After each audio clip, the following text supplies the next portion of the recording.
রয়টার্সের শেখ হাসিনা সরাসরি টেলিফোন আলাপে সাক্ষাৎকার দেওয়ার পরে ডিসেম্বরে তিনি ফিরবেন এই কথা বলার পরে বাংলাদেশ সহ গোটা বিশ্বে যখন এক ধরনের মিডিয়া উত্তেজনা চলছে, গণমাধ্যম উত্তেজনা চলছে, সারা পৃথিবীর গণমাধ্যমে এই খবরগুলো রিপিটেডলি প্রকাশ করা হচ্ছে।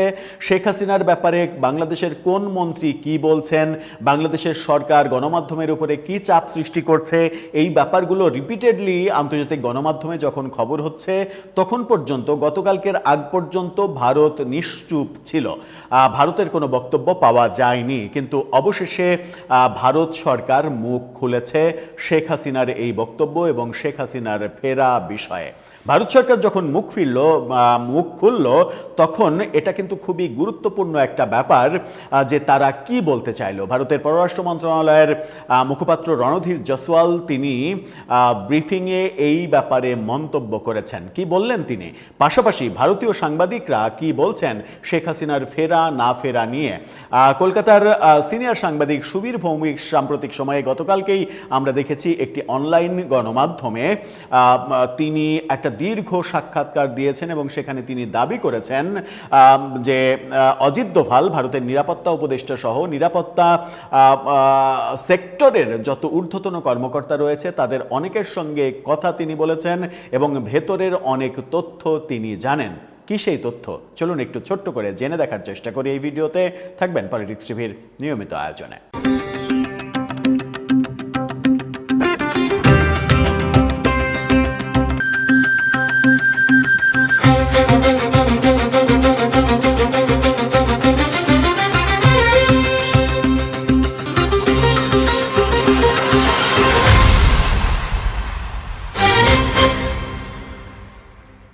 দর্শক, বলছিলাম শেখ হাসিনার ফেরা না ফেরা নিয়ে অবশেষে ভারত সরকার মুখ খুলেছে, কিন্তু মুখ কতটা খুলল সেটা একটা বড় বিষয়।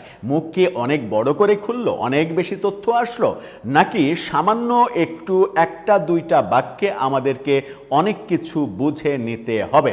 ভারত সরকার এ পর্যন্ত যতবার শেখ হাসিনা এবং বাংলাদেশ নিয়ে শেখ হাসিনা সরকার পতনের পরে মন্তব্য করেছে, প্রায় প্রতিবারই তারা ইনক্লুসিভ রাজনীতির কথা বলেছে। তার মানে আওয়ামী লীগের রাজনীতির উপরে যে নিষেধাজ্ঞা রয়েছে সেটা ভারত চায় না, এই বক্তব্যটা বারবার এসেছে। এবার শেখ হাসিনার প্রসঙ্গ সংক্ষেপে রণধীর জসওয়াল যেটা বলেছেন সেটা চলুন আলোচনা করি। ইন্ডিপেন্ডেন্ট টেলিভিশনের এই শিরোনামটা দেখে নিন। সেখানে বলা হচ্ছে শেখ হাসিনার ফেরার বিষয়ে যে প্রতিক্রিয়া দিল ভারত। ক্ষমতাচ্যুত প্রধানমন্ত্রী শেখ হাসিনার দেশে ফেরার পরিকল্পনার বিষয়ে অবশেষে প্রতিক্রিয়া জানিয়েছে ভারত। দেশটির পররাষ্ট্র মন্ত্রণালয়ের মুখপাত্র রণধীর জসওয়াল সাংবাদিকদের বলেছেন এই ব্যাপারে, অর্থাৎ শেখ হাসিনার ব্যাপারে ভারতের অবস্থান এতটুকু নড়চড় হয়নি। ভারতের অবস্থান আগে যা ছিল এখনো তাই আছে। তাহলে এখন প্রশ্ন করা যেতেই পারে যে আগে কি ছিল ভারতের অবস্থান। আগে খুবই স্পষ্ট বার্তা ছিল ইউনূসের জামানায়, সেটা হচ্ছে যে শেখ হাসিনাকে তারা ফেরত দিতে চায় না। কখনোই সরাসরি বলেনি, কিন্তু তাদের কথার সারমর্ম সেটাই দাঁড়ায়, শেখ হাসিনাকে কোনোভাবেই তারা ফেরত দিতে চাইবেন না, চায় না। রণধীর জসওয়ালের আরেকটু বিস্তারিত জানি। 24শে যে আগস্টে চলে গেলেন শেখ হাসিনা, সম্প্রতি রয়টার্সে যে সাক্ষাৎকার দিয়েছেন সেটা নিয়ে আরও বেশি আগ্রহ তৈরি হয়েছে মানুষের। রণধীর জসওয়াল বলেছেন যে আমাদের অবস্থানে কোনো পরিবর্তন হয়নি, যে কোনো প্রত্যর্পণ একটি আইনি বিষয় এবং এটি সেই অনুযায়ী মোকাবেলা করা হবে। এই যে ব্যাপারটা, অর্থাৎ তিনি বলছেন যে যে কোনো প্রত্যর্পণ একটা আইনি বিষয়, ব্যাপারটা আইনের মাধ্যমেই সমাধান করা হবে। এই বক্তব্যই প্রমাণ করে এর আগে একাধিকবার বলা হয়েছে যে এই প্রত্যর্পণ চুক্তি এটা আইনি অনেক বাজ বিচারের ব্যাপার আছে, আদালতের ব্যাপার রয়েছে, এটা অত সহজ ব্যাপার না। এই ব্যাপারে ইউনূসের জামানায় তো এটা ব্যাপারে কোনো কথাই বলেনি, শুধুমাত্র বলেছে এই ব্যাপারে আমাদের কোনো ভাবনাই নেই। ইউনূসের সরকারকে একেবারে অ্যাভয়েড করে গেছে। বিএনপি সরকার ক্ষমতায় আসার পরে তারা এই ব্যাপারে একটু একটু মুখ খোলা শুরু করেছে, যেখানে তারা আইনের কথা বলছে বারবার, এবং এই আইনের কথা বলে দেয় যে শেখ হাসিনার ব্যাপারে তাদের আগের অবস্থান, অর্থাৎ শেখ হাসিনাকে বাংলাদেশে তারা ফেরত পাঠাতে চায় না। কিন্তু শেখ হাসিনা নিজে যখন ফেরত আসতে চাইছেন তখন এই ব্যাপারে সাংবাদিক সুবীর ভৌমিক, কলকাতার সিনিয়র সাংবাদিক সুবীর ভৌমিক একটি অনলাইন প্ল্যাটফর্মে সাক্ষাৎকারে এই ব্যাপারে দীর্ঘ কথা বলেছেন এবং তিনি বলেছেন যে ভারতের নিরাপত্তা উপদেষ্টা অজিত দোভাল বাংলা পার্শ্ববর্তী দেশের সঙ্গে ভূ রাজনৈতিক সম্পর্ক কি হবে এগুলো মূলত মেনটেন করেন অজিত দোভাল। এটা জয়শঙ্কর, পররাষ্ট্রমন্ত্রী জয়শঙ্কর দেখভাল করেন না, অজিত দোভাল দেখভাল করেন। এবং অজিত দোভাল পাকিস্তানের ব্যাপারটাও যেমন দেখভাল করেন, বাংলাদেশের ব্যাপারটাও দেখভাল করেন, চীনের ব্যাপারটাও দেখভাল করেন। অজিত দোভালের সঙ্গে তার কথা হয়েছে, সুবীর ভৌমিক এটা দাবি করছেন। এবং তার ওই অজিত দোভালের আন্ডারে যে সর্বোচ্চ পর্যায়ের অফিসাররা রয়েছে 2, 3, 4 এই ক্যাটাগরির অফিসারদের সঙ্গে তার কথা হয়েছে, তিনি দাবি করেছেন। দাবি করে তিনি বলেছেন যে শেখ হাসিনার যে ফেরার সিদ্ধান্ত এটা ভারত চাইছে বলে শেখ হাসিনা সিদ্ধান্ত নিয়েছেন, ব্যাপারটা এমন না। শেখ হাসিনা নিজেই সিদ্ধান্ত নিয়েছেন এবং তার সিদ্ধান্তে ভারত বরং আশ্চর্য হয়েছে। নিরাপত্তা কর্মকর্তা, ঊর্ধ্বতন নিরাপত্তা কর্মকর্তাদের একাধিকজন সুবীর ভৌমিককে বলেছেন যে বহেনজি, তারা বহেনজি বলে সম্বোধন করে শেখ হাসিনাকে।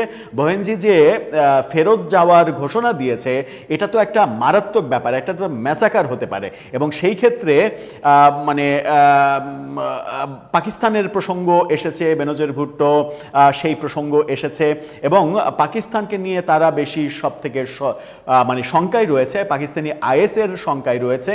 এবং তাদের মধ্যে একটা ব্যাপার চিন্তা হচ্ছে যে শেখ হাসিনা যখন ফিরবেন তখন বিমানবন্দরেই তাকে আইএসের মানে বাহিনী টার্গেট করে বসে কিনা, কিংবা যে কোনো একটা জায়গায় বিমানবন্দর থেকে তাকে নিয়ে যাওয়ার এই পথে তাকে যদি টার্গেট করে বসে মেরে দেওয়ার ব্যাপার ঘটায়, সেই নিরাপত্তা শঙ্কায় মূলত ভারতের নিরাপত্তা যে সেক্টর সেই সেক্টরের মানুষগুলো ভাবছেন। তবে সুবীর ভৌমিক এটুকু দাবি করছেন যে শেখ হাসিনার যে ফিরতে চাওয়া এটার মধ্যে কোনো মিথ্যা কিছু নেই। শেখ হাসিনা নিজেই ঘোষণা দিয়েছেন এবং নিরাপত্তা উপদেষ্টা অজিত দোভালকে তিনি কনভিন্স করেছেন যে তিনি ফিরবেন এবং তার ফেরাটা যেন নিরাপদ হয় সেটা নিয়ে এখন ভারত ভাবছে। তার মানে ভারত যে শেখ হাসিনাকে প্রত্যর্পণ না করে কৌশলে বলেছে যে আপনি ফিরে যান, মানে আপনাকে আমরা রাখবো না, ব্যাকডোরে এরকম আলোচনার যে মানে আলোচনাগুলো চলছে বাইরে, সেগুলোর মানে সত্যতা সুবীর ভৌমিক অস্বীকার করছেন। তিনি বলছেন যে এটা শেখ হাসিনার একান্ত ব্যক্তিগত সিদ্ধান্ত এবং তিনি সব কিছু বুঝে শুনেই এই সিদ্ধান্ত নিয়েছেন। এবং তিনি এটাও বলেছেন যে তার আন্তর্জাতিক যে যোগাযোগ সেই যোগাযোগ বেড়েছে এবং এই তথ্যও তিনি দিয়েছেন যে সামনে সেপ্টেম্বর নাগাদ ব্রিক্সের সামিট রয়েছে ভারতে। ব্রিক্সের এখন মানে চেয়ার পারসন ভারত এটার সভাপতি। ভারতে ব্রিক্সের যখন সম্মেলন হবে তখন রাশিয়া, চীন সহ একাধিক শক্তিশালী দেশকে ভারত এই ব্যাপারে কনভিন্স করে ওই সময়টা যেন পাওয়া যায়, এই কারণেই শেখ হাসিনা ডিসেম্বরটা বেছে নিয়েছেন। সুবীর ভৌমিকের এই বক্তব্যগুলো সত্য কি মিথ্যা সেটা সময়ই হয়তো বলে দেবে, কিন্তু এখন পর্যন্ত যে বক্তব্য ভারতের অবস্থানে এতটুকু নড়চড় হচ্ছে না। আবার শেখ হাসিনার ফিরে আসার যে সিদ্ধান্ত সেটা তার একক ব্যক্তিগত ইচ্ছা। এই যে তথ্য আমরা পাচ্ছি এই তথ্যে আমরা কতটা আস্থা রাখতে পারি, আপনি কতটা আস্থা রাখতে পারেন জানিয়ে লিখতে পারেন আমাদের কমেন্ট বক্সে।